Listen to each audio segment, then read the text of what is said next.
What happened? Who did that? That What was my in the fault. Who fuck? did that? Who That did was my fault. I was turning her down and hit the wrong button.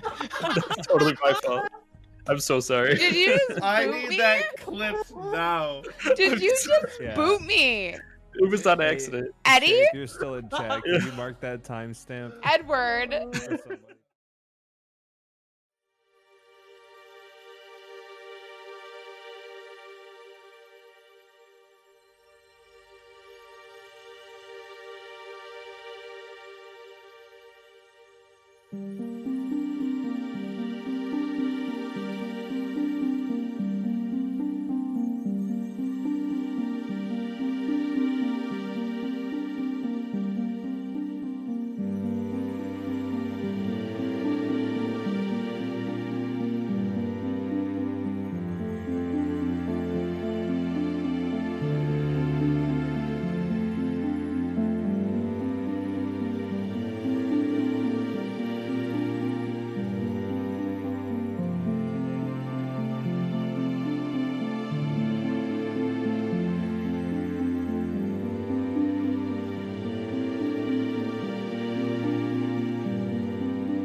obviously. Everything we do is When did that scripted. die? What are you talking about? So when did that die? scripted. Clip it. When did that die?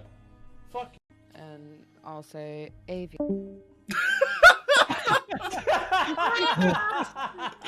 Someone. What happened? Who did that? That What was my in the fault. Who fuck? did that? Who That did was my fault. I was turning her down and hit the wrong button. That's totally my fault. I'm so sorry. Did you just I boot need me? that clipped now. Did you just Yeah. boot me? It was on accident. Eddie? If you're still in chat, can you mark that timestamp? Edward. for somebody?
obviously. Everything we do is When did that scripted. die? What are you talking about? So When did that die? scripted. Clip it. When did that die?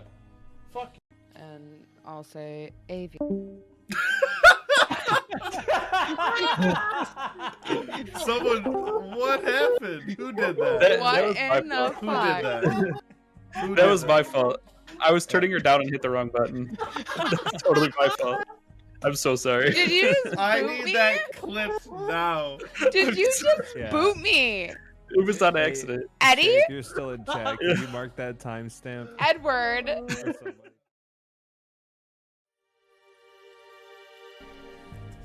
Why countdown? Hello, everyone. Oh, you serious? Yeah, we're live. Beautiful. That's how I wake up every morning. I wake up to Mark Riviere. Get the fuck out of bed, bitch. Go every morning. Yeah, no countdown. Oh, No man. Shay you. Jess, how No did you Shay like you. the star power in the living room? Yeah, fuck, I was accidentally linked to the chandelier out there. Yeah, da da la da la da da da da. How you doing, Whimsy? Hey, Jay. Jag, just skip class for once. Stop being fucking responsible. True. Yeah. Just for like an hour. You're an adult. Yeah. Yeah, Whimsy, we're holding out on our last music bot before Discord nixes that one too. Yep. And then we have to stop streaming because music is life. Yeah. And we're done. That's how it Smoochie works. Balls. How are you feeling this afternoon? You're an adult and start acting like one. Got you really pumped? Well, good, good. Well, welcome everybody. We're going to be discussing, man, chapter 44, 44, 43, 40s, 44. 40, 44. mid-low 40s. 44. Chapter mid to low 40s. Yeah, we got to get back to putting them up there so we can make the fancy names for them. So we can be Yeah. like talking about episode 42, the path to the Dobermans. The Dovin Cleavers is the next faction you guys are going to run into. Those The good old... Jackson, Wax, and Flax. Yeah, good old Dovin Tathatrick. I need to give a villain a lisp. You better not take it seriously. Ah, the collective. There's no thing to put there. I always... No lisp in the word collective. well, It's like rolling a T. I like the lisp idea. It came from Samuel Jackson in the first Kingsman. He was sent because his character is big bad guy, and he has a lisp, and he's like, I always wanted a character with a lisp, and somebody who can murder people but still has a lisp intrigues me. Somebody that's evil but isn't perfect. And I'm like, it's not. You are on this council. We do not grant you the rank of master. He's too dangerous to be left alive. Too dangerous. Fifth party is To over. fucking kill him, please. But It yeah, we'll reminds be me of talking about Zero. The Hutt. Zero the Hutt. Oh, fucking. Among the top 5 characters that they should have just written out. Because fuck that character. That and both of the Martez twins that are getting their own show now. The Martez twins. Yeah, the ones that they used in the season 7 finale of the OG Star Wars. Oh, It's the like the ones that two, weren't that cool, but Ahsoka thought was sweet. the ones that literally wasted 2 episodes by starting in jail, going out, fucking up, and then ending in jail. Yeah, that's great. That's great. When they got arrested again, I was like, "There's nothing else they could have put the whatever." Nope. Jail. Everything in the Force is jail. Straight to jail. Straight to jail. Right away. Right away. Yeah, 43. They were charging too high prices for sweaters, glasses. But yeah, so we'll be talking about chapter 43 today, which the beginning parts, not to, for the most part, just travel, but the largest and most extreme thing of the chapter was traveling to the floating city of... Oh wait, no, I'm sorry. Yeah, there was that whole part where I Yeah, talked you the guys, whole time. Yeah, there's that whole part. I completely forgot because your head exploded and you had to leave. Yeah. No, there's a lot of tension talking about, which is why it would have been sweet to have Eddie here because he was the antithesis to your argument. But Yeah. talking about, what had happened the chapter previous of the execution of our new friend, Tyrone Smoochie Wallace. And I can just straw man his argument and make him look like an idiot since he's not here. there you go. That's what we do. That's America. Make it easy so we can win. Exactly. Soccer? Why do I wanna fight a war when you can win a war before it starts? You play ball with your feet. Screw this. We're gonna take this name and make something easier. There's a reason you have thumbs, you dumb. There was a lot of drama. But following that discussion, you did make it to Thrawn, where then Master Vale, who was frantically looking for something, grabbed a piece of parchment and a gem, which he used to teleport you all to the floating city of Valeris, which then he summoned every single member of the Esoteric Assembly to the headquarters of the Assembly that is located there. You also got to see the city for the first time, being kind of suspended and separated. You were truly in a floating city, suspended thousands of feet in the air, the center city itself being held in place by gigantic chains that tied to the mountains nearby. But the intent on Master Vale to bring you all here, no, it doesn't, Jess. Put it outside the door. Was Master Vale wanted to get rid of his apprentice because he hates you, so he wanted to promote you to a inquirer, which I was thinking about calling an inquisitor, but I was like, too many Star Wars parallels with the Esoteric Assembly. You better give me a fucking helicopter lightsaber blade. You have a boomerang. What else you want? Just put it on your finger. I gotta throw the boomerang and then have like a string on it, and then it just brings me back to where I was. I just picture that now, like it's on a stick, and it's like a helicopter. Yeah. Yeah, he wanted to have you promoted to the rank of it's Inquisitor forever now, Inquirer.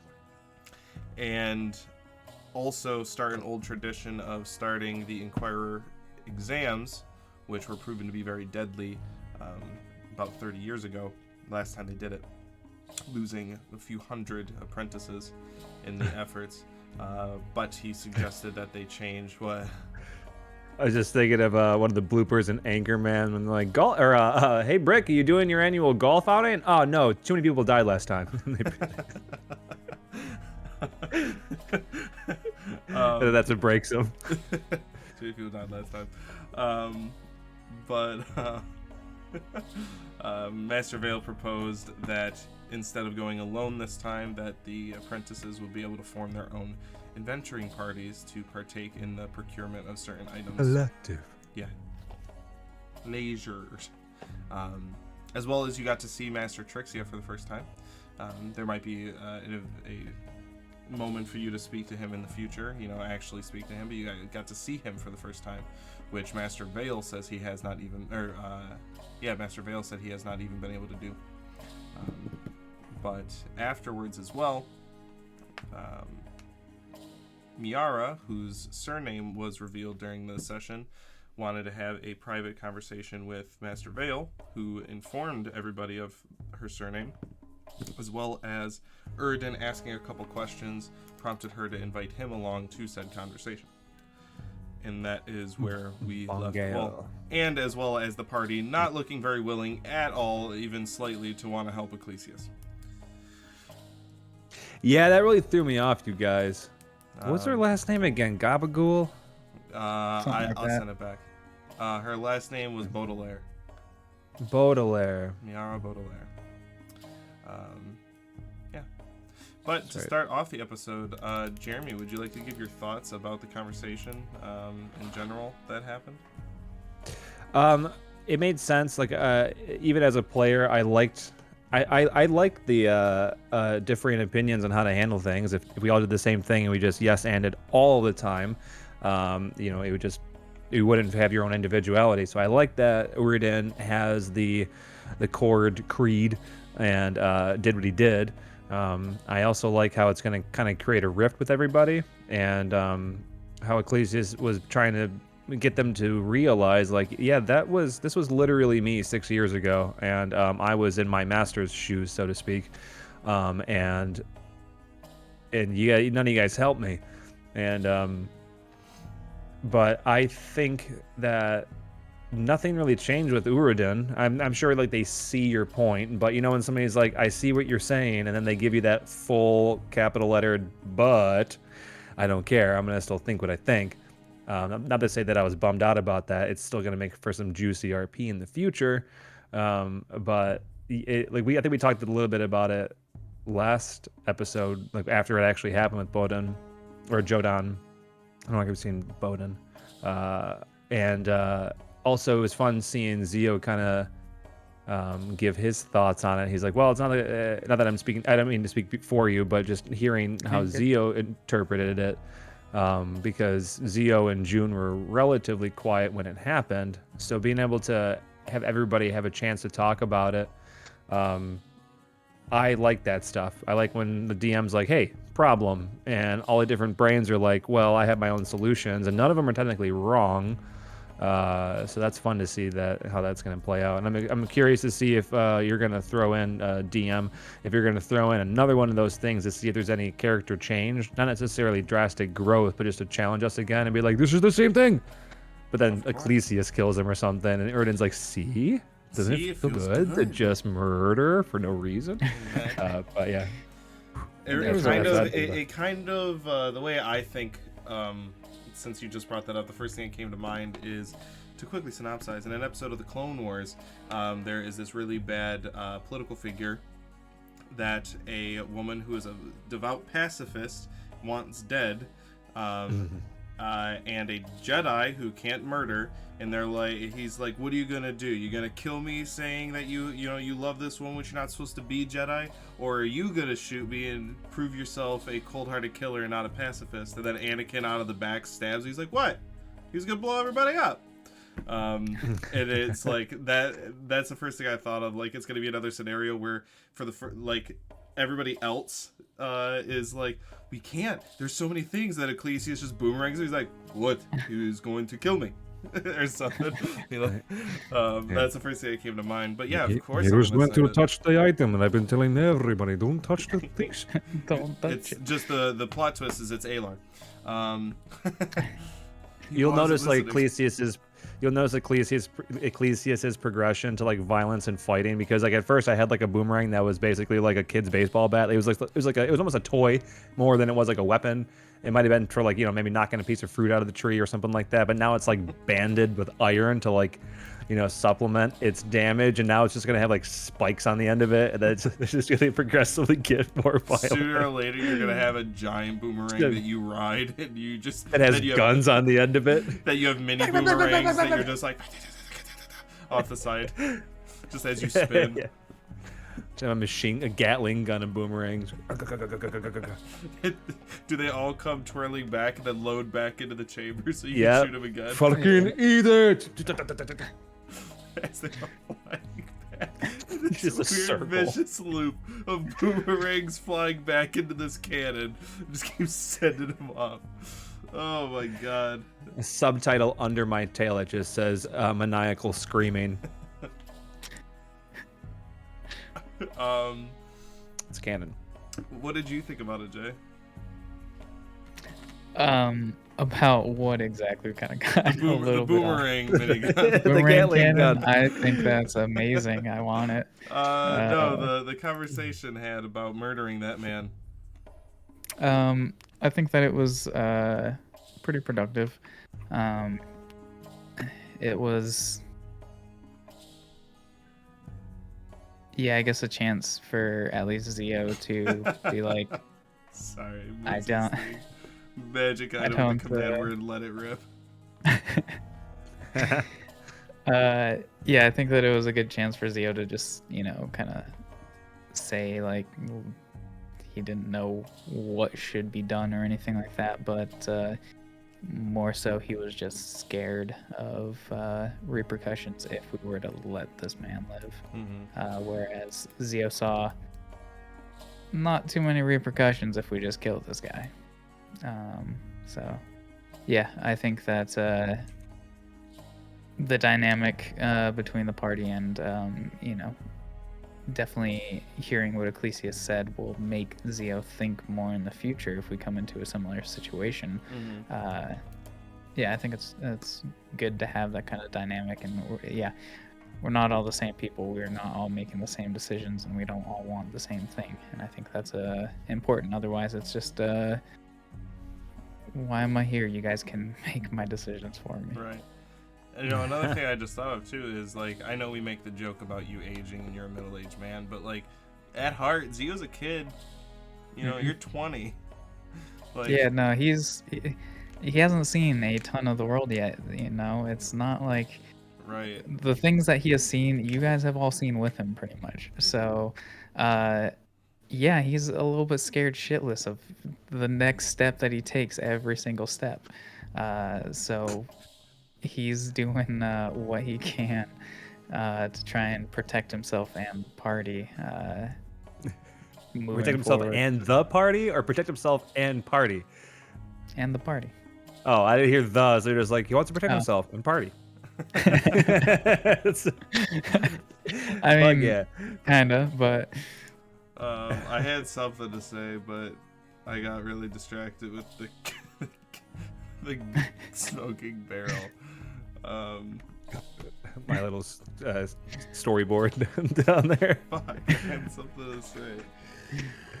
Oh, it was... Damn it. Well, I'll ask you a question while you get your brain juices back on the same pipeline. When you created a Jodan, or that scenario, obviously you meant it to be an encounter. Whether you knew we were gonna fight and kill them all, pay the gold, whatever it was, did you anticipate that encounter being such a wedge in between? At least Ecclesias in the group, where you and then when it happened, where you're just like, ooh, some juice. How did you think when that happened? When I first made it, I was in my head. I was like, I will be surprised if they actually pay it and not fight for once. And on the other We kind of end, did both. We did both. yeah. We paid Ed, but And then took your money back after you murdered. Yep. So when I made it, I was like, I'll be surprised if they pay it. So my thought was that you guys are just gonna kill everybody and move on. But that did not happen. That's why I also was like, oh, I'll have two of them run away. They can't catch both. And then I forgot his longbow has 9,000 feet of range, and you have 9,000 feet of running every second.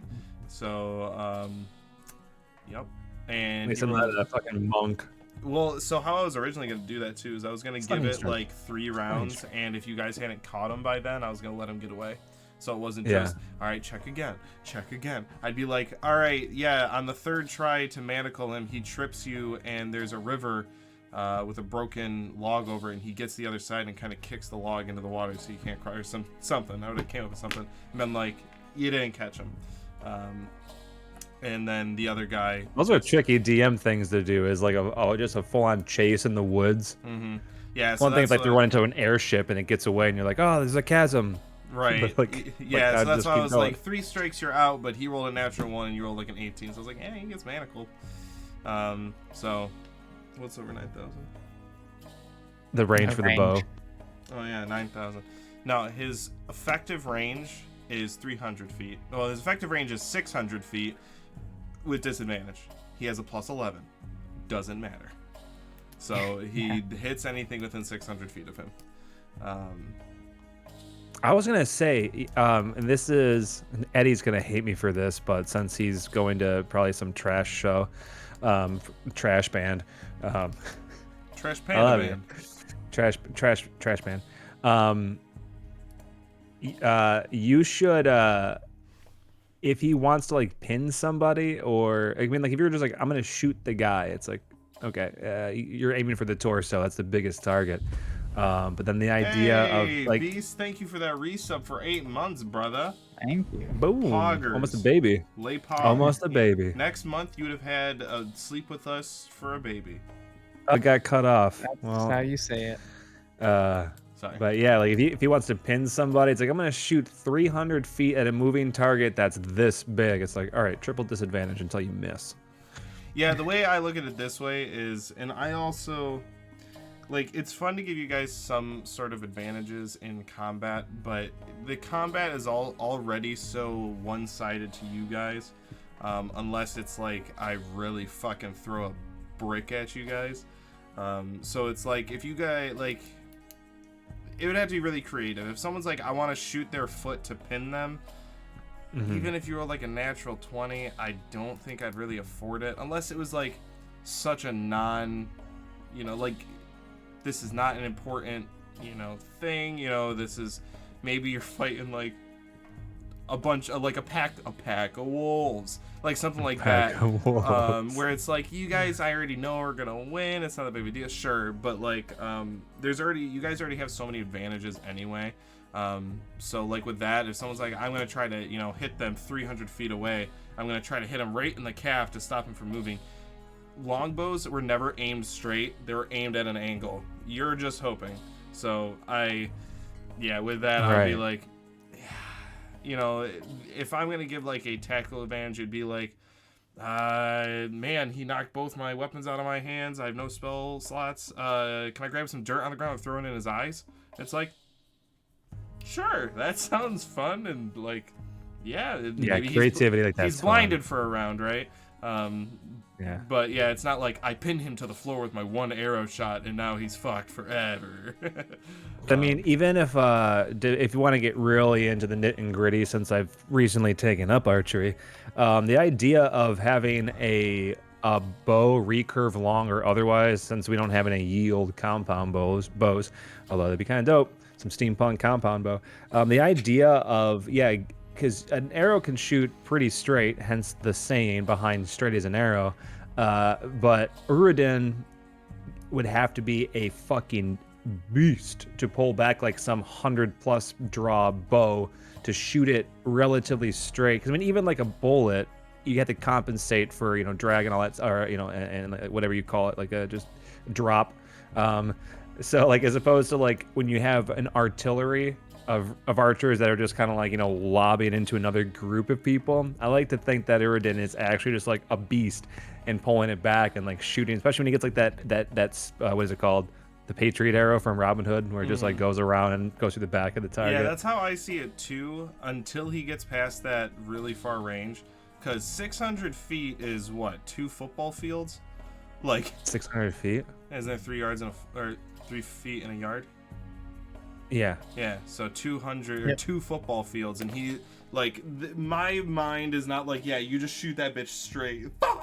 Yeah, and not to mention you can watch an arrow travel. I mean, even if it's traveling really fast, that's why like in movies and shows when like they're being shot at in relatively close range and they like have time to put a shield up, that's pretty realistic. I mean, you have to have sharp reflexes, but if somebody's pointing a bow at you, you're gonna die if you don't do it. I'm sure there's nothing else on your mind but watch this. Stop it. Yeah, there's a in the very beginning of Troy with Brad Pitt, when he is, because he's playing Achilles and he's going to fight the like, it's like a one-on-one fight, so the war doesn't happen between this random people and and he's dodging those javelins. Yeah, and the javelins are thrown, and it's like, yeah, that's really believable. This thing is huge, even though the other guy throwing it's a tower. Like, you could see that you're like 60 feet away, so like, yeah, just being like, you know, like, that's believable. You know, to be like, yeah, I can see it. The same, you know, it's not a gun. It's not in you before you hear it. A million feet. Yeah. That's why I think it's incredibly realistic. Although I have my qualms with close range spell attacks having a disadvantage, because I figure like if I'm shooting a fireball, like it's just there. But like, yeah, if you're within 10 feet of somebody or whatever the distance is for disadvantage, and you having to like knock an arrow, which unless you're fucking Legolas in some fantasy realm and just like boom boom boom and some fucking savant, it takes a second to do that and then pull back and eventually let loose. So like that in itself almost takes a full 6 seconds to do. Right. So that's believable. So yeah, Uridin just lobbing a shot 2 football fields away while the person's moving, unless that person's like just hears a whistle and he's like, wait, what's that? Exactly. Just waits for a minute. The way I like to see, Whimsy said, we had a character like that, was an old kobold grandma who's used a frying pan as an improvised club, otherwise used the environment to fight. Really interesting situations. That is kind of interesting. Kobold grandma is amazing. But with like the way that I see and make it's a new gamer tag. Like, because the spells are only disadvantaged within 5 feet, right? So the way I picture it is like, if it's a verbal spell, maybe, you know, because I picture it like, you guys don't just like, ha, and then like I picture, you know, if you're struggling, maybe you're pushing each other, kind of wrestling a little bit or something. So like if it's somatic, maybe they're hitting your hands out of the way so you don't finish the signs correctly, or like verbal, maybe they like, you know, grab your face and like push your lips so you can't say it. That's how. But then the other one is just material, which I don't think there are any spells that are just material. So yeah, that's how I picture that. Only material. Yeah, it's just like fairy dust and you're on fire. Yeah. But yeah, see, I could talk about game mechanics and stuff like that even longer than I can talk about, you know, what actually matters. But yeah, to answer, so the long and short of your question, I never thought you guys would ever go across that bridge without fighting anything, and I thought you guys were just gonna kill everything and nothing would happen. You guys would move on. So yeah, it was a surprise to me too. Was it though? Because you tricked us? Yes, I should have been sharper when he says, yeah, 35 to get on the bridge. I guess I should have caught that. No. It was, I was not anticipating there being conversations after. I thought the combat was going to be everybody dies, and then you guys just move on. That's what I thought was going to happen. Move on. No, I knew it. I thought you. I didn't knew there was expect any gonna be combat. I knew there was going to be combat. There was, I would have been fucking, so if he would have said You did 100 gold, I would have been fucking. I'd have been fucking someone. If he would have said 100 gold right then and there, and you're like, that's a little steep, and he goes, all right, 85. I would have. You guys would never have paid that. In my right mind, I don't think anybody would have actually paid that. I don't think so. Adventure, even I wouldn't as a player. Like adventurers are just, you like gold. I would pay it, but it was up until the moment when I was like, hey, I want to check these guys to see what they're about, like, you know, necklace, religious tokens, whatever it was, and you're like, oh, they just happen to have a big important plot hook right here, or wherever the tattoo was. I'm just like, oh, hey, this is more than just a bridge shakedown. Yeah, you over there, look for more bullshit. Yeah. And then it became, it's like a serious, or not that it wasn't serious before, but you know what I mean. When I found that map too, which, you know what, because I need to shout it out in some aspect. Let me see here. It was a beautiful map. It was really cool. Yeah, the detail with the submerged rocks, even the ripples of the different color water that they use to show the stream. Let's see here. So many Very, fucking very good. But yeah, even when as I called out for Urdin to, you know, take one alive, and he was like, yeah, okay, well, I'm gonna shoot them in their heart, and if they happen to die. They would die. Oops. Yeah, I guess. I guess just fuck it. Death is a process. As he falls unconscious, dying, it lasts a little glimpse. Death is a process. It's not a moment. I can't find it because I would like to properly. I mean, shout it. thinking back on it, we could have just murdered everybody and then had Cthulhu, you know, stabilize one of them or something. Yeah. Yeah. Right. Well, I'm 'Cause not I sure. I don't Sorry, go ahead. imagine that when we're fighting people, it's they die instantly as soon as their HP hits 0. I imagine that they kind of would have to go through the kind of death saves and all that, but Yeah. we just, you know, we never choose There to you go. stabilize them. If you guys want to see some cool maps, he makes a lot of cool shit. But that is who I got the map from. Corbin Wilkins from Starfinder Ooh. Kids on Brooms and Pathfinder.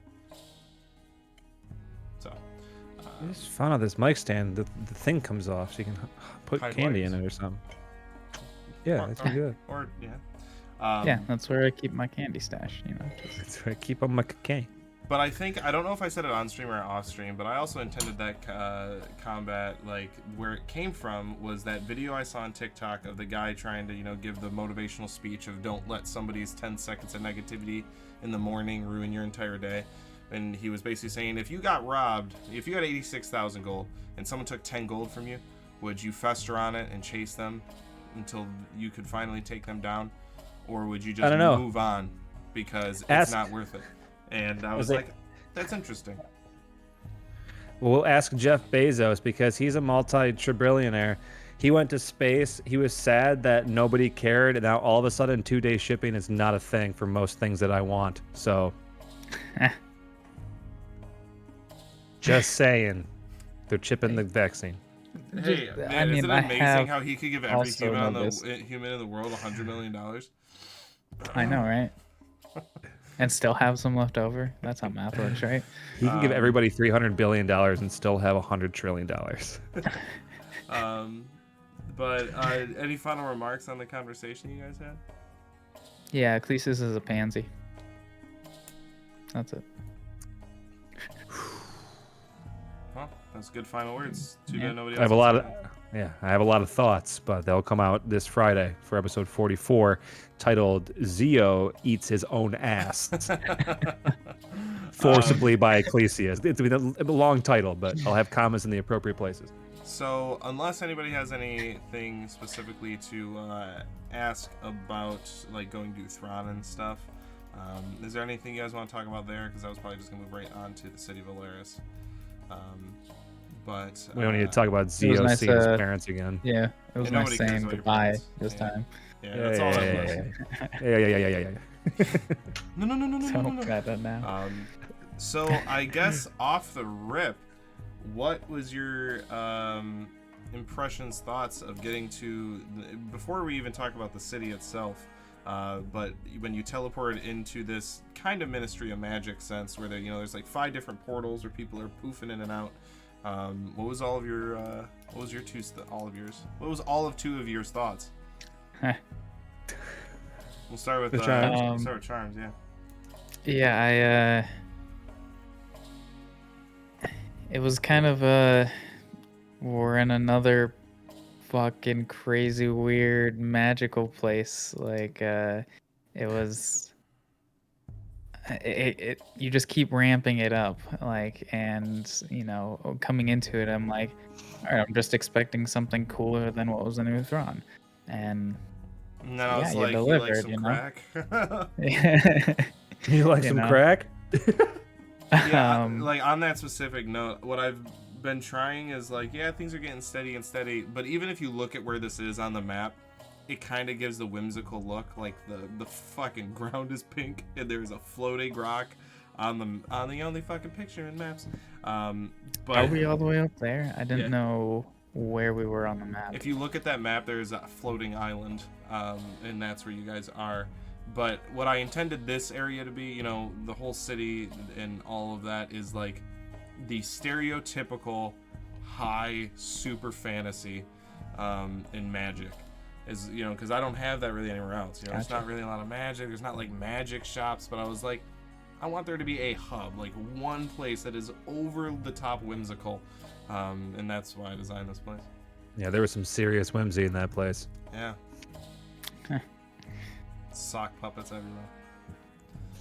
So you say that there's and I can understand if you can't answer this question if we're not playing or when we're not in character, but does this mean But that in this hub of magic we'll find some Well, not necessarily hub of magic, like hub of high fantasy, like the super Okay. whimsical high fantasy.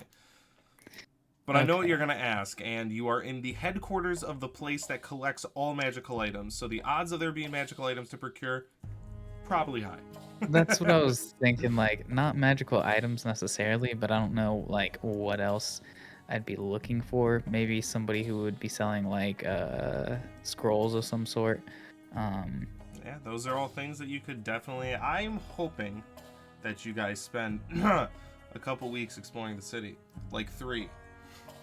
But we'll see. I'm wondering if you're gonna have, like in Pokemon, when you can go to like a department store and spend hella cash to like boost a stat by 1, which is relatively small in Pokemon sense, but if you spend 100,000 gold, you can boost somebody 10 points. So I wonder if you're like gonna dangle that in front of us. Some guys like, oh yes, I can make you faster by +1, but it's 250,000 gold, and you're like, oh man, there's our white rabbit, or our white rabbit, or white whale. We gotta get that. Now I am 1 faster. I have 11, which is still +0. But yeah, Jay, that's there is, should you guys, because there is probably for the first time, when you guys have gotten to cities, I've kind of given you loose directions and stuff, and there is going to be things that are story driven of they're happening, and like example like Niara wanted to speak, like that is something where it's like, somebody else is influencing what some of you are gonna do. But this is definitely setting it up, at least, of a place to be like, let's go explore. Like, let's go look for shit. Let's get lost in a city that's floating and connected to mountains. But yeah, Jeremy, what were your thoughts on the assembly specifically before we talk about? I love the floating city. I loved it was like chained to the mountains. I'm excited for when shit hits the proverbial fan. The proverbial shit hits the real fan. Our OnlyFans, and there's just some crazy thing where like Trixia is like, fuck it, we gotta go out west, abandon the city, and just fucking, you know, like the Requiem from a Dream soundtrack just starts playing as it falls. But I loved how you showed that this assembly, because first of all, the collective, not Ecclesias, they're all weary about the assembly, that they're like, that they have like a singular mind. Maybe not everybody's aware of it, but they're nefarious. And then you literally bring every single person that could potentially, that is part of this assembly, and majority of them were like, fuck everything, fuck that guy, like the guy that's like my boss or my leader, my savior. And he's like, what if we did this really cool thing? I don't have a mustache, but this really cool thing, and make people, like, you know, rise in the ranks and kind of disperse all of the responsibility. And you said like a lot of people were just like, no, fuck that, fuck you, fuck out of here. he's like, yeah, but wouldn't it be really cool? And then I liked how you showed some apprentices were like, hell yeah, I want to be an inquirer. And the masters were like, sit down, idiot, you don't know shit about dick, you sit down.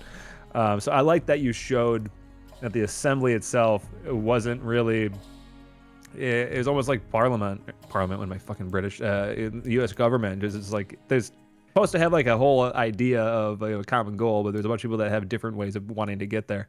So that was fun. I also liked how even Master Vale, who up until recently we thought like, oh, you know all, like you're the guy that's like, hey, us PCs don't know a thing, PC, please save us. Or backwards, and then you told us like the Master Vale has never really seen Master Trixia, or does he have a higher title? Is it Grandmaster, or is it also just Master? Technically, no. They were calling him Master Trixia, because he which this would be knowledge to Ecclesias, so I'll unveil it, because he mentioned that he's been in Therendwell, because he recently had opened a college for mages, named Trixia Academy. So they were kind of honoring his title there as well as his title here. So that's why I was Headmaster, Master Trixia. It's not going to be like Super Saiyan God J2, Super Saiyan 3 God 49. No, they just say Super Saiyan Blue for simplicity. Super Saiyan Blue hair, pink eyes, dragon. But I liked the dome. I liked the almost like the politics of it. It reminded me similarly of the Coruscant or the Republic Senate, and I liked seeing that. I also liked that there was like an observation area, so it shows that like they're pretty transparent. So I'm hoping, unless we got some people that just don't want to waver on their opinion with the assembly, that like if we were some super secret organization, like why would we literally have an area where people that aren't a part of the assembly can watch literally all of us and the guy that invented us talk about what we're gonna do? But yeah, I love the whole image of it. I like the idea that there was like even like the river is running off and stuff like that. Yeah, the high fantasy part was really cool, and I really enjoyed it. I'm glad. When I also said when we had our little meeting and I discussed that this was probably gonna be a pretty whimsical episode, just throwing all caution out the window with subtlety. And that's why this was gonna be fun. Yeah. And then my phone went off. I'm like, oh, well, have fun, guys. That's why I was like, and it's funny because I was like, do you want to go like speak to your parents? And like Jay was like, and I was like, so you want to go speak to your parents while Ecclesias sleeps with Master Vale, right? And you're like, yeah, we can go see him. Yeah, while we hold hands, because it's a more powerful nap, or it's a stronger nap. I forget the word you use. I was dying on the way to that emergency call. So, by the way, to answer your question, Jeremy, I thought you'd remember this. There is items that boost stats. There is items, or there are items? There is items. 4 + 6 is 4. That's true. Uh, but yeah, it is their manuals, and they range from 5,001 to 50,000 gold pieces, and they boost a stat by 2. I believe those are only manuals. I believe they're. I don't really take stuff from the books. I make up all of my own shit because I'm better than everybody else. Which is why everything's just we like. also were informed of the tattoos, which would also. Yeah, those are new. Honestly, I don't know those as well, but like from the original DMG, like I'll just give an example of one of them. And He the gave reason us pricing and stuff. Because where Erden got his tattoo on Captain Flynn's ship. Yeah, don't fact check me on those because I don't even remember the prices I told you on them. Yeah, I don't remember the prices either. I'm just saying, like, Hey, chat, that fact was check another thing. Fern. Yeah, First person that go fact back- checks yeah, and go finds back and anything find wrong. out what I said. Well, I mean, you can just do a Google search. So those manuals, can you get above 20 on a stat? Yeah. So this is the manual Okay. of gainful exercise. Wondrous item, very rare. This book describes fitness, exercise, and its words Exercise. are charged with magic. If you spend 48 hours over a period of 6 days or fewer studying the book's contents and practicing its guidelines, your strength score increases by 2, and so does your maximum for that score. The manual then loses its magic but regains it in a century. I do remember that now because you gave a Lulin a book that boosted his intelligence. By 2. But I to never 22. know I never know if it's Canon. homebrew or if it's in Mhm. Wizard's Brain or something like that. Yep, no, they have those. They're just very, very rare. Expensive. No pun intended that it is a very rare item, but like, Which seems strange because like that's literally what a book is like you read the book and then you're smarter, faster, stronger, hotter afterwards. yeah, the way I picture it is like I mean, I get it mechanically. You your can't just read the brain's book and be like, full, but I'm gonna read this book and it's gonna make my brain grow to fit more, because it's like your maximum. Like if your brain can only hold so much, if you read this book, that's a your lot brain par can for hold more. reading though. No, I'm saying like there is an amount to you can't like there's only so many things that you could remember, and like let's say it's That's true. simplicity, you can only remember 5 things, but I read this book, now I can remember up to 7 things. read a book on how to remember more stuff. Yeah. But yeah, all whimsical magic, but yeah, those are out there. Mhm. So I wanted to say that I was getting major what was it, Goblet of Fire vibes from the meeting. In what way? It was Put your name in the comment, Harry. Absolutely. I said calmly. Yeah. It was the way that it was kind of selective to just the like apprentices. I know it wasn't like there's only going to be 5 of you going to be able to participate, but it definitely seemed like a competition rather than Oh, okay, I see that. I see what Yeah. you mean now. yeah, and also the Hungarian fact of hometown. it was canceled for so many years because too many people died, but we decided to bring it back. Yeah.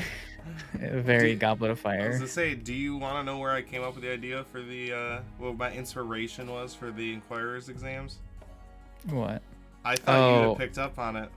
The tuning The exams? tuning exams from Naruto, yeah. Yeah. To bring everybody I up to can see speed, that. to ascend in ranks of a ninja, they You had guys to can go through an unsubscribe exam. now. Yeah, they go through an exam, and I was like, that's interesting. Yeah, one way to like but obviously it's very different. Just the exam portion, like a giant, thing where people get tested so they can ascend, was the extent I took for the inspiration of it. But yeah, I was like, well, how would they, pass from apprentice? Like, do you just work with your boss a lot, or because at some point there has to be a test? And I was like, well, what would that test be? And then I was like, well, it'd probably be, find your own item that is of significance. And then it's like, well, that would probably be pretty fucking hard, which means probably people would die. Because, like, we were discussing off Happens to become a Jedi Knight too. Yeah, and like we were discussing off stream, it's like some Joe Blow isn't just like shoveling hay and then finds a ring of spell storing in the dirt. Like you gotta go into tombs and like cave. It's like you gotta go searching for this. They're not just lying around. Yeah. So they're difficult to get. Tell that to Smeagol, bro. He's straight up fishing on his birthday, and he found the most powerful ring in all of creation. Yeah, well, guess what? It did nothing for him. That's 0. true. It just gave him unnaturally long life, Yeah, nothing. and then a nice lava bath. I was gonna say, I'll tell you what. I'll take my short life if I don't fucking look fugly like Schmeagle Meagle over there, right? How dare you Um, body shame him? I'm face So shaming you're him. trying He to has end give me your the life precious. early or what? Face shaming. What's that? I was saying, is he trying to end his life early or what? Yeah, there you Um, You already look. Although- fugly. go. I'm not even gonna start making Tolkien jokes. We can move on. so I really want to. But yeah, I wanted this to also, just because it would be easy for everybody in the party to, not that you guys don't have imaginations, because you don't, but I thought it would be nice to have it have Ministry of Magic vibes, so it's easier for everybody to be like a similar bubble that everybody's in, just of the, oh, you know, I've seen this and its similarity, so like you can put yourself in a little bit more. And you know, that is the only like wide or big example for like a hub of magical excellence that, you know, I've seen in media, so it's easy to pull similarities to for people to connect with. You would have to do that. I think it's like almost. I mean, this is getting into like a big, like modern day philosophical question of the origin of originality and if there even is such a thing. But to create something that was so obtuse that nobody can conceptualize something that was relatable, that's like it's like a weird not paradigm, paradox. Like, how could you create something with your mind that somebody else couldn't conceptualize or like pull reference from? True. But yeah, I do like I loved like the kind of Ministry of Magic, the vibe to it. And now that Jake mentioned like the whole like the kind of Goblet of Fire-esque thing where it's like, hey, let's open this the Triwizard Tournament, but instead of winning, you just get a blue trophy. You get now you can do more. Now you can actually go out and do more in the assembly. And I think that's awesome too, that you pulled that parallel that I can now see with something I created but didn't intend. And I'm like, oh no, I can totally see that parallel. Which is kind of an awesome thing about D&D is that everybody has their own thought bubble, so you pull strings from, just like I said, I was pulling ties to the Ministry of Magic so everybody could be together, and you were like, oh, but the Goblet of Fire, and that's how I'm kind of imagining it, so I can like understand how this works. And You're like, I'm inspired by Naruto, and then we're like, oh, it's like Harry Potter. But yeah, I was excited for this arc because, like I mentioned, I wanted smaller arcs to be through before like big arcs. So June's Home kind of wrapped up, and you guys are like, well, we gotta find them, but we have no leads, so you really can't. We can't just like, all right, this arc is us doing this and finding leads for 40 episodes. So I was like, yeah. Have you seen this, man? Exactly. Good Have you place seen to this, man? leave off, and then, if it comes back around, it comes back around. So what did the two... When I know you guys knew it was a floating city, because they said it multiple times, what were your kind of preconceived notions going in before you saw the physical city? And did they line up? Were they completely different from actually seeing it? I wasn't Did you have expecting it to be chained to a mountain. That was cool. Yeah, I agree. Yeah, I was expecting it to be kind of free floating and maybe slightly What? drifting. And well, just like Jake mentioned, like we both weren't expecting it to be chained to a mountain, which means that like, if it breaks, like the sage was like, oh no. Yeah, like I was expecting it to be like maybe slightly drifting, and occasionally, Master Trixie or whoever, the head wizard or whatever is, has to push it back into place with some tremendous amount of magic. But I remember if I can find the link. I remember after the session, I was like, I wonder if there's like art of like a city being chained, and I found one that was pretty close. We'll try to find it here. isn't this city described in D&D lore? Like, I believe it had something to do with Miara, or not Miara, Mistral. Oh, Um, actually, yes. So they. Oh, I did find the picture. Fucking 10 points to Gryffindor, bro. So what they. I'll just open. I watched a video. I watched So stuff. here is. I found this and I was like, oh yeah, that's like too close to what I was thinking. So, but so yes, the that link should work and not fuck anything up. Yeah. I found that picture and I was like, yeah, that's like really perfect to what I was describing. That's fun. Um, Ooh, so using that as reference, is there a point where the ground meets the bottom of the floating part that close? I hadn't thought of it. I would say probably not, because in my head, at some point, its own weight would break, and that would continue to happen until it reaches a plateau where it's not too heavy and can stay together, unless like the magical energy just kept it together. But I see there being It is a floating city. It's True. weird to start putting rules on it now. But I think it'd be higher up, so it couldn't technically be touched from the ground. Oh, that's But cool, Whimsy. to answer your question, Jay, yes, back in that old city, or that old kingdom of Nethril, they had floating cities, yes. That's what they talked about. And what they told you back then was that to make these float, they needed an archmage, which is what was kind of being alluded to you, but nobody like kind of brought that two and two together, so he never directly said. But they needed items called like Mythlar, which are basically really powerful magic items that they put magical energy into to do that. So that's why when he's like, no, he isn't just sitting there like Like a Silmaril. just holding it up. It's just in a tube. Yeah, we haven't seen him forever. What's he doing? Just filled up to his eyeballs and piss and shit, unless he's got some magic way of making that go away. Yeah, just like Spider-Man 2, just holding up that wall. Hey, how you doing, yeah. MJ? He's really got heavy. concentration on holding up the city. He can't use his magic to get rid of his boomby. To become an archmage. It breaks his conversation. Yeah. So to answer that, Whimsy, yeah, like really old Faerun or Forgotten Realms is there was an old city that did that, and if you were that powerful, like you weren't an archmage unless you made a floating city. Bitch can't even float a city, let alone a boat. Yeah, I could talk about this Fuck, lore don't order forever. But yeah, that's what Miara and Master Vale were telling you guys about of that old thing. They might not even realize that how connected that is to this. But Okay. I'm Yeah. sure Zio wouldn't know that information either. Just you had heard them talking about it, so if you ever wanted to ask, you could.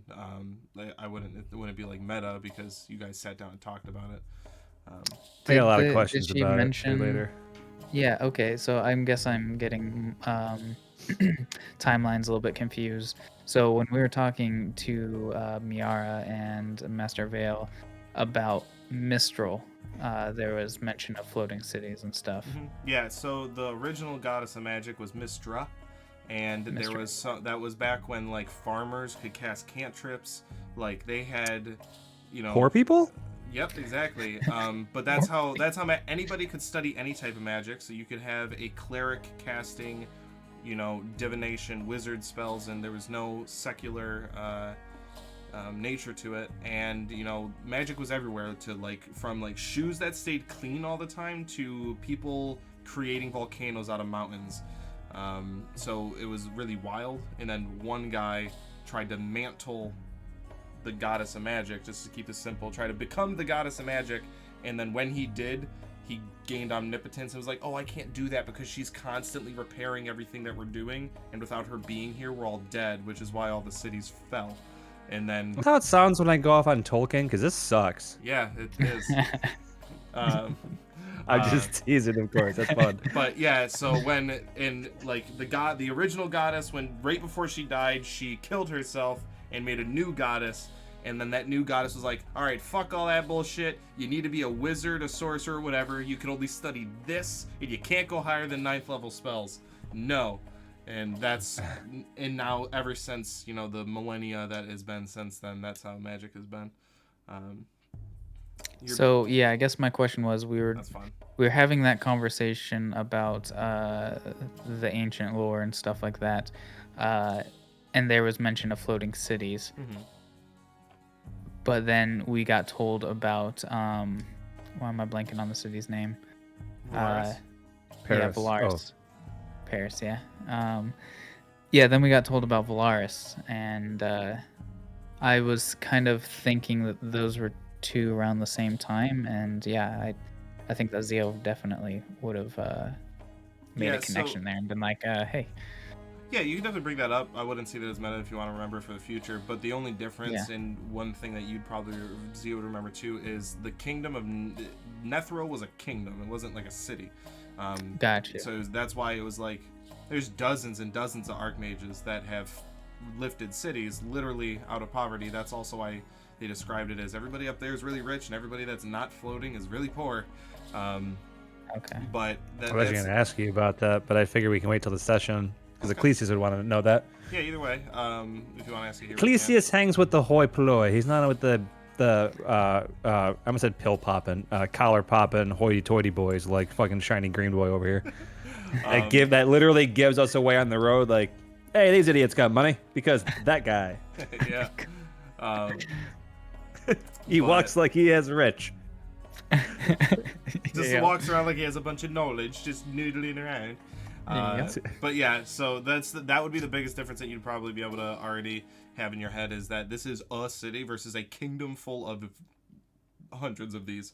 Gotcha. So Okay. it's very small in comparison, but large. Yeah. What was your question going to be, Jeremy? Well, I was gonna ask about the hierarchy of like the socioeconomics of that, because I pictured it almost like Coruscant, how like there's, and I'm not gonna go into the whole fucking lore dump of the progression of Coruscant, but yeah, eventually, just like most things, the people that live high up are well off. People that didn't get off the ground floor are dealing with rat ghoul diseases, and they don't have food. So I was wondering about that, because I mean, I would love to see if there's like some wingsuit steampunk shit that I can just, Halo jump off of this and be like, I got to go save the poor people. Just fucking rip down there. But all jokes aside, I was wondering like if there was like a city, right? Because I mean, so Trixia lifted this city. He had the humble attitude of not. Octorius lifted the city. Octorius is the archmage of the city. Oh, that's right. No, that's right. That's my fuck up. So Octorius, he lifts the city, and he has the good nature not to call it. Now it's called Octorius Ville Metropolis. But I just imagine a bunch of people like farming and whatnot, and they're like, oh, I have to go to the city to get more farm bullets. And all of a sudden, just a archmage is just like, ah, I have to prove myself. And they're just like, you fucking joking? Man, I wish this was the peak of magic where I can send cantrips up your ass. But it's not. So, so I will touch on it because there are some things that I want you guys to discover, because it's going to be very interesting, and it's going to be very morally bending for what you guys believe in too, to kind of discover some things about the city. I kind of picture this city too as in some sense, like a BioShock Rapture, in the sense where it has, not that like everything like is just under the surface, is like really under, the sea, under the sea, really evil or anything like that, but in the sense of they have morals that are their own, so they're correct here, but they're morally skewed from others. So I'm excited for you guys to see those. But I described, and you guys could see below. It was faint, but you could see that there was population on the ground.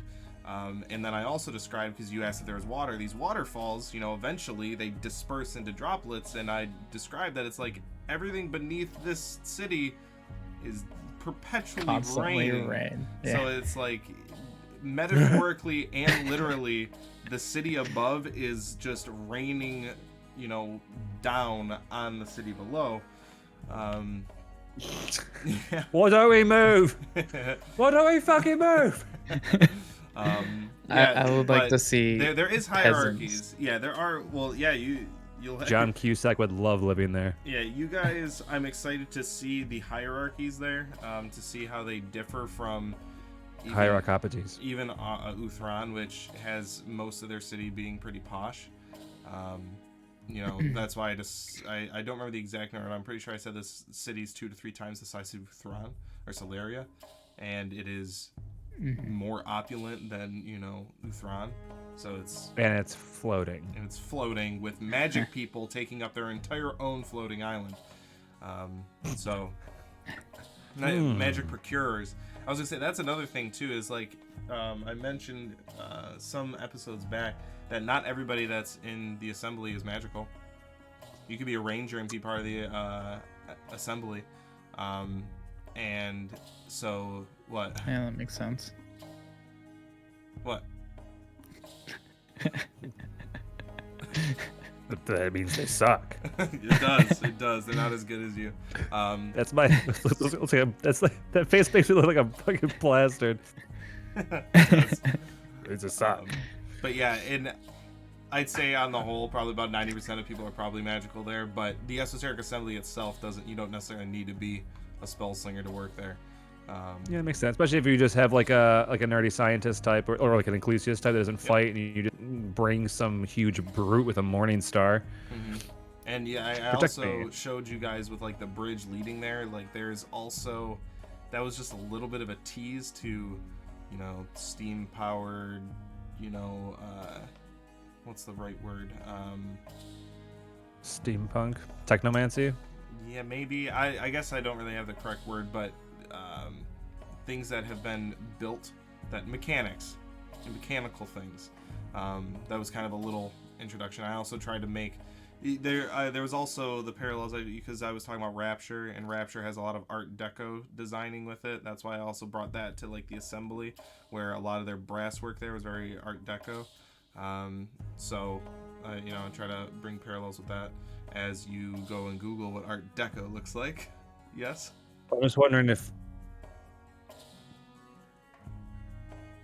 because I thought Art Deco just stood for Art Decor, because there's like a lot of different patterns for it. That's why I had a personal hard time visualizing it. It is, but it is kind of subject to your own mind. It's like saying mind. Contemporary. It's like there's a lot in that bubble. Right. So the way that I pictured it, without having, you know, because obviously I have what inspired it, but without having that, it's just more ornate than just, oh yeah, this brass beam that holds the building up. But if it's a brass Art Deco beam, like there's intricacies to it, and it's functional but artistic. So not boring. It's Exactly. like a strip mall. exactly. But, What I was saying with your whole like kind of question of the socioeconomic situation here, I would love to just see like peasants having to like crawl up the chains to like get their equipment and stuff that they need from the city. Like that's their new trek into the city. Bullshit. They still have to go to the city to get shit. Yeah, no, right? My wagon wheel broke. The only place to get spokes is all the way the fuck there. Yeah, just gotta crawl the fucking chains. what's up, Soul? How you doing, buddy?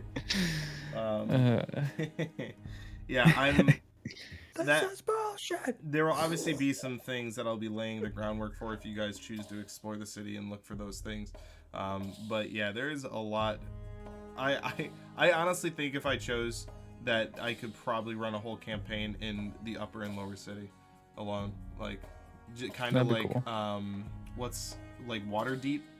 Like there's entire books where you just play in that city. Like you can do a lot in a city. That's why, you know, I try to make cities not just there's these 3 buildings you see there's these 3 buildings that you see all the time, and you only go to those and nothing else happens. It's like, no, there's hundreds of thousands of people living in some of these cities, and That's why I feel like Metropolises are wasted a lot in homebrew campaigns, because if you look at majority of modules, they don't span the entire continents and worlds. Like they are in a town, they're in a small area, they're relatively.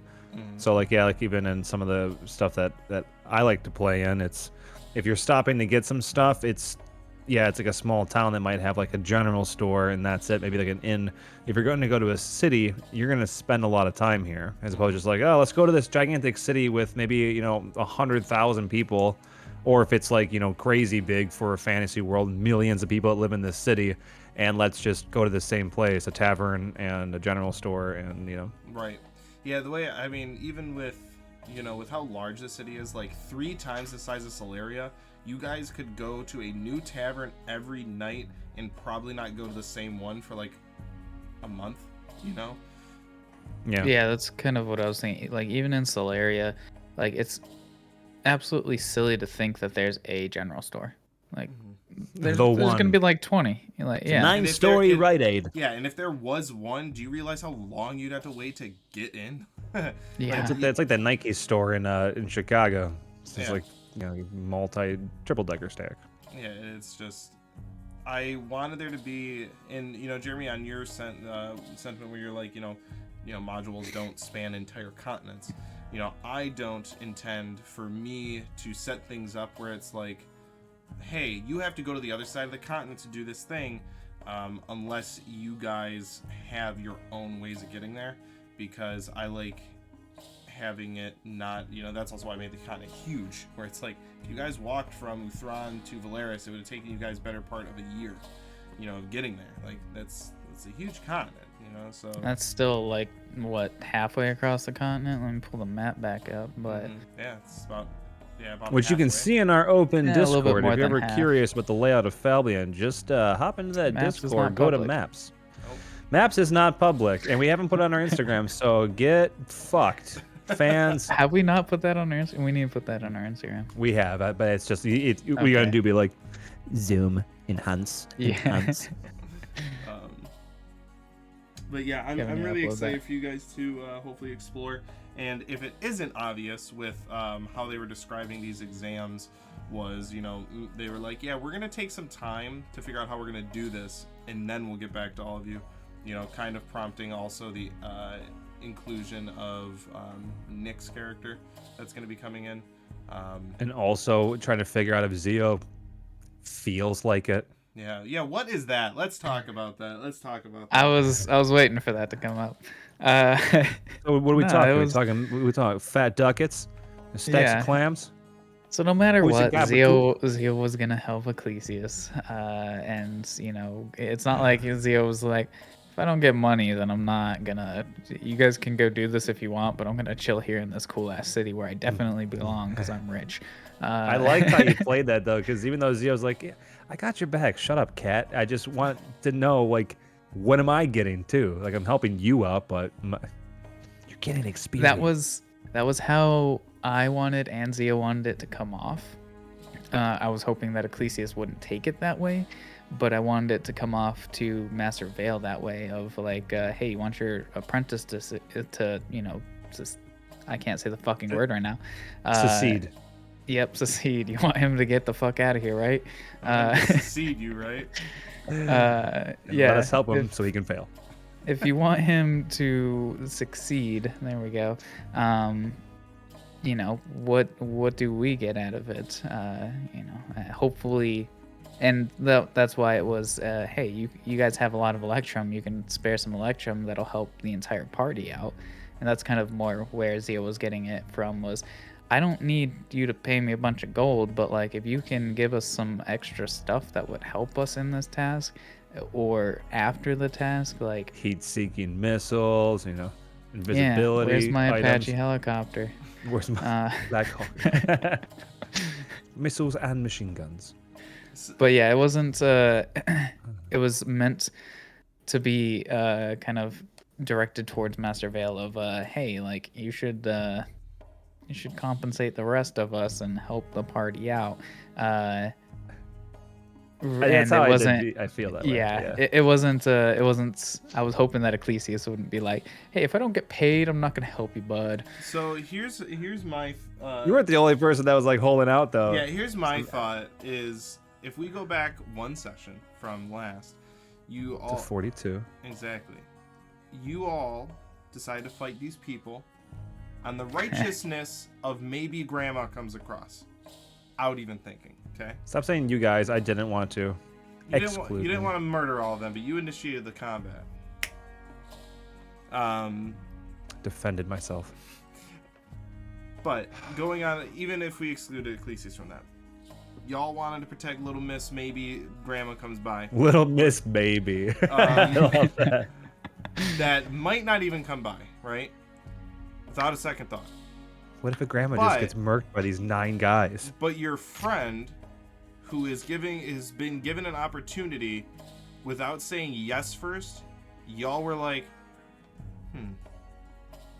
I'm joking about it, but I'm actually really serious about this question. Why? It seems that you guys want to help someone you didn't know faster over somebody you do know. Even if you were like, well, of course we're gonna help them. It's like, but you guys really didn't seem like you did off the bat. I didn't even think of that, and now I'm mad. What is your, like, kind of take it back and analyze it from that point of view, that because even though you say you were going to help him no matter what, Yeah. that's what I I kinda thought of felt- after the session. I was like, huh. So I think that we each have our own reasons for that. I think a lot of it with June was that she doesn't trust the assembly. So she's gonna be there to help Ecclesias, but she's wary of this entire situation. With Zio, it was a lot less of a, hey, we need to stop this from going on, righteous situation like the bridge was. As of, this is an opportunity. Trying to leverage How it can for some I? loot. Yeah, how can I leverage this a little bit more into my favor? So it wasn't. It's a yes. It was more of an opportunity rather than a situation, if that makes sense. makes sense. Something that need to be dealt with rather than something that I might be able to use my skills to negotiate something more into my favor. But that didn't, in both situations, in Zio's eyes, it needed to be done both ways. Yeah, and I only brought it up because I saw, after the fact, I was like, huh, that kind of did happen. And I have a question to even Jeremy. I don't know if this was lost on the party or if just because no one, for everybody that is watching, we constantly talk about people's Mic trust. etiquette? Yes. Oh. Trust about the assembly and why it is so overtly negative. And I'm wondering if this was lost in translation or just no one cared. But when you guys originally said, why would we do this? And Master Vale was like, other than to help him out, this would mean that you guys, the thing to save June's home, you could freely go through the continent and look for that with the help of the assembly. Was that lost in translation? Did anybody think of that? Because that was Vale's first thing. He's like, well, you guys can freely go do what you want now and not need to ask me what to do. What do you guys think about that? I don't know if that was on my part, if it was lost, or if you guys didn't think of it, or just didn't care. I'm gonna let Jake take that one. I heard that. I was blindsided by everybody just like, yeah, but we will. Shut up. But let me just hold on. Because that's also why, Master Vale, he was put back you're asking for more? I feel like I'm already doing a lot for someone that, for a group that I only care about one of you. You know what this means, right, guys? That's, as far as Zio's kind of trusting the assembly more and more, as much as I just don't see anything Wrong with that them? I they're know. doing wrong. Yeah. I do feel that there is a complete lack of checks and balances in place, but Yeah, they didn't really vote for that to the whole thing to go through, yeah, I think that it's, I haven't seen them do anything horribly wrong. That's why Zio's never been, taking June's side with, there's something going on. We've had some shady people say that the assembly is in some shady shit, but it's how much of their words can I trust when I've spent a good amount of time with some masters of this assembly? And That was always my argument. That was we would legitimately get in an argument about it. I was like, the only people that told you that we're scum are people that we eventually killed because they were bad guys. You know what? Yeah. We killed him because we hated him, but he had a couple points. I was gonna say that. So you just would yeah, say. for chat, that has been off camera when we've been discussing it. Like Jeremy said, it's been a big thing. It's like the people that have said negative things about the assembly have been people that inherently were bad, and then the people that have been treating the party well are people that are high up in the assembly and are so far to be revealed overtly good for the to the party and for the assembly. So that's why we're like, but why don't you trust him? It's always been something that we talked about off stream. Which As a always digressed into player- like the deep meta, the deep meta Yeah. aspect of like you're still not convinced because you just as a person aren't. So now your character's like, yeah, but sus as fuck.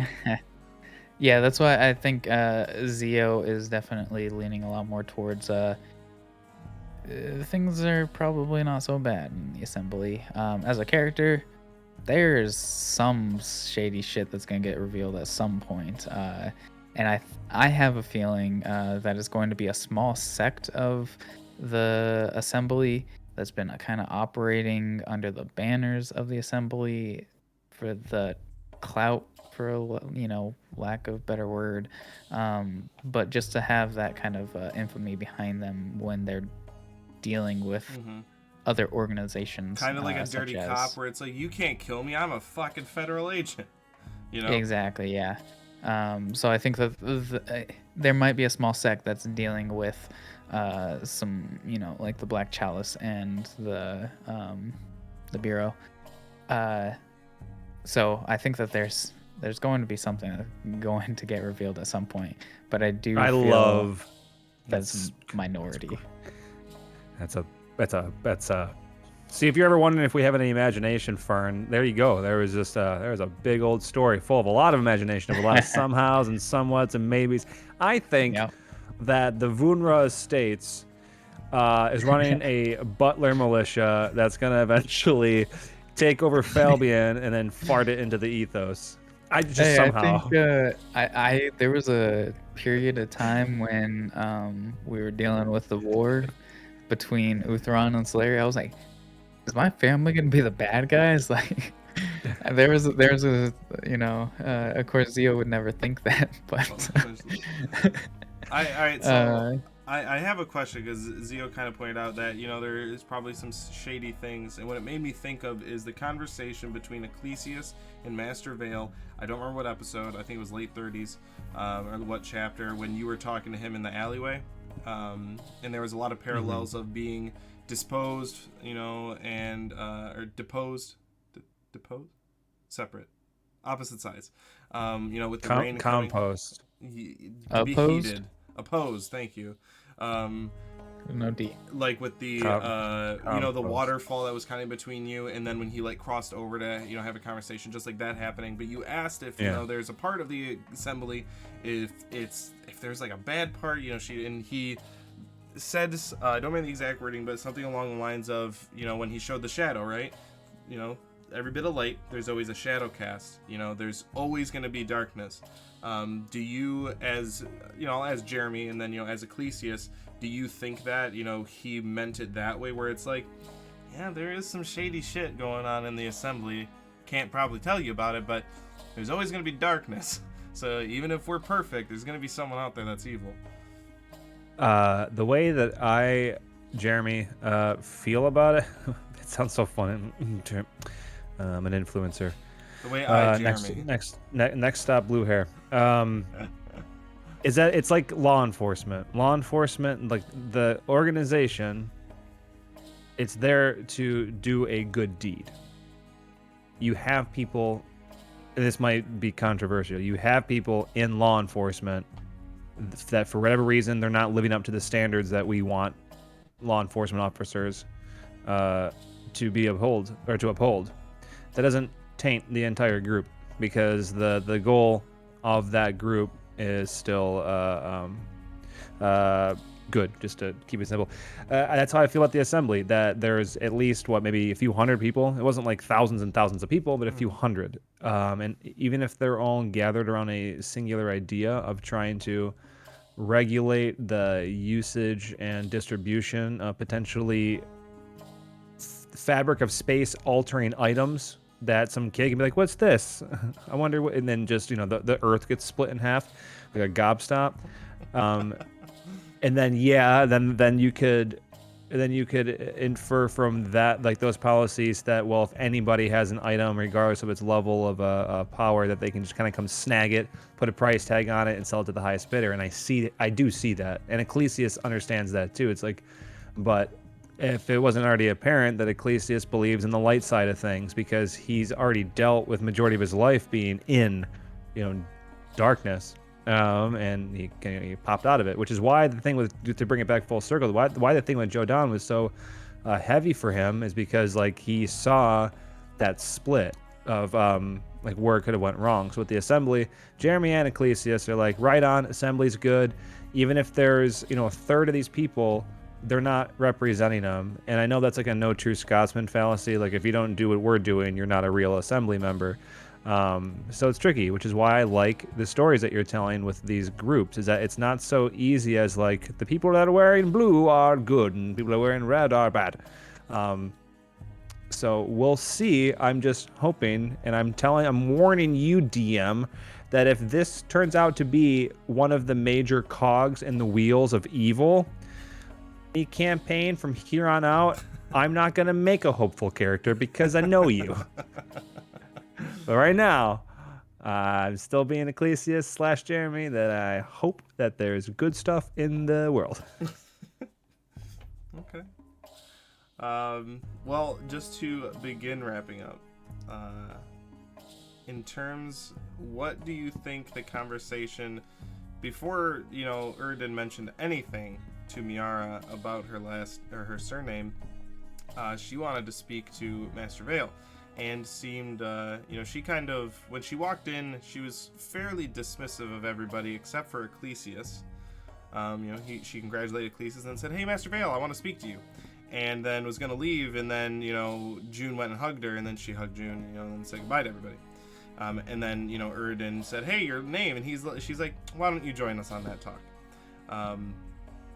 Any thoughts on that? Any tinfoil hat moments?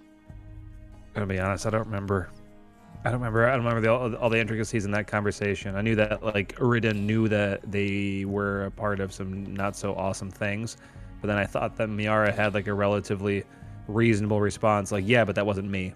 That's kind of the gist, but I can't remember the specifics of what that name. He asked, do you have any relation to a man named Jax? I don't remember the exact name. Jax, I believe. And she said, that's my brother. And was surprised that he knew that. And he hasn't explained everything, so obviously I won't hear. And then that's when he asked that, because obviously he knew whoever her brother is and whatever he's into. She's like, why don't you join us? So that was, pretty much the long and short, because she came in there, congratulated Ecclesias, said, hey, let's talk, and then was going to leave. And then, he's like, hey, do you know this person? And she's like, why don't you join us for that talk? All right, I'm going to leave now. So. We'll see. You're going to throw another curve at us with not trusting somebody. Yeah, I'm trying to not put on tinfoil hats so much. I feel like Do it. Erdin, has got to have some conversation with her, and he'll come back and he'll tell us, and I'm going to wait till then to make any sort of judgment calls or any kind of... I want more information before I make any sort of decisions, and I'm trying not to think about it too much until I get more information, because it's a lack of information, and Zio? Zio is a lot more of I don't know what the fuck is going on. Okay, yeah. So this is a lot more of me as a player. It's a total lack of information. It would be absolutely meaningless to try and make assumptions based off of the lack of information. So I'm gonna wait till I have more information from Uridin, possibly Miara herself, or whoever it comes from. One of the last things was Master Vale was asking, hey Ecclesias, you want to have a private dinner? Hang out, one-on-one, Master and Apprentice. And I was listening to it back yesterday, and there was in my head, all I thought of was Happy Gilmore when he's like, "Hey Gilmore, why don't you meet us out on the 9th green, 11 o'clock, and wear something nice." That's all I thought. Yeah, the 9th at 9. Yeah, the 9th at 9. That's all I thought of was just Master Vale being like, "Hey, why don't you meet me in front of the tower at 7 p.m. and we'll have a nice dinner." And then at 7 p.m. is when that waterfall circles around to the assembly. It's just. And he's like, "I know cats hate water, and man, has this guy been on my nerves." Yeah, I was just thinking that. I was like, that was really funny. But yeah, I'm excited for that too. For him to have a, little kind of one-on-one, and then you all to be kind of left in the city alone without your conscience. I hate my conscience. It's always being like, "Hey, don't do that. That's bad. That make you feel bad. Make them feel bad." Mm-hmm. So it's always getting in the way of me robbing and stealing and kidnapping. Any final questions or anything you guys are wondering about the city, assembly, anything that has been procured in the past session or two you're wondering about? Anything from chat anybody would like to know? Nothing that I don't want to have anything ruined while we're playing the game. Let's ruin it I'm all. sure I can pick your brain. The big bad is Tajit. I fucking knew it, man. We just like gave him a whole ass like abandoned college with all of the spell books, and he's just like, "Those guys are plebs." Man, were they level 4 when they met me? God, I'm so level 20 now because I hadn't had to walk around and play murder mystery like a bunch of idiots. You mentioned, I want to say you mentioned something about having Nick's new character come in at a higher level. Does that mean we're leveling up soon? I kind of mentioned that based on how many rough sessions that I think a campaign will be, I've kind of taken 20, mashed it together, and paced out relatively how many sessions it should kind of be per level up, just to keep things on track. Yeah, and consistent, because in the old campaign it would be like 4 months and then you guys would get a level up, where it's like, if you guys are gonna hit the same, like if you guys are gonna hit the same level in 4 months, why not make those level ups consistent? Every 4 weeks you get a level up, instead of 3 weeks level up, another 6 weeks level up, and then make it a little bit more consistent. Not that every, because my rough is like every 10-ish sessions maybe, but some might, if it isn't fitting, might be 15. If it's really fitting, might be 6. So but yeah, it's getting around that time where depending on what happens, may or may not happen, but in the next month, yeah, you might get a level up, and which means he would be level 7 when he came in. So cool. I also like Zio's that finally getting level 2 spells, and that's true. Excited for that. Yeah, level 7's a pretty big bump for most people, or most classes. You get a lot of cool stuff, and I think it's funny when Master Vale's like, "Oh yeah, since you guys totally can get one more person, let's just try your best to find someone. If you can't, I'll let you know about someone you can find." But yeah, I'm excited for it. I'm excited for the weeks to come. Same. But on that note, we are going to leave all of you because I'm hungry. I don't want to be here. Because I don't want to be here. No. But we will be back on Friday at 7 p.m. Eastern for the next campaign episodic episode chapter of the chapter-specific episodes of the Arcane Archives Falbion.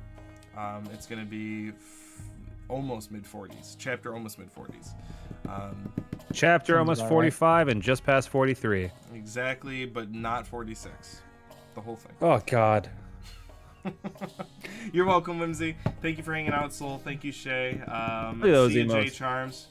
Bye, Chimes. See you later, Soul. We'll see you all hopefully on Friday for the next session, and hopefully we can expand on this whimsical whimsy that is the floating city of Alaris.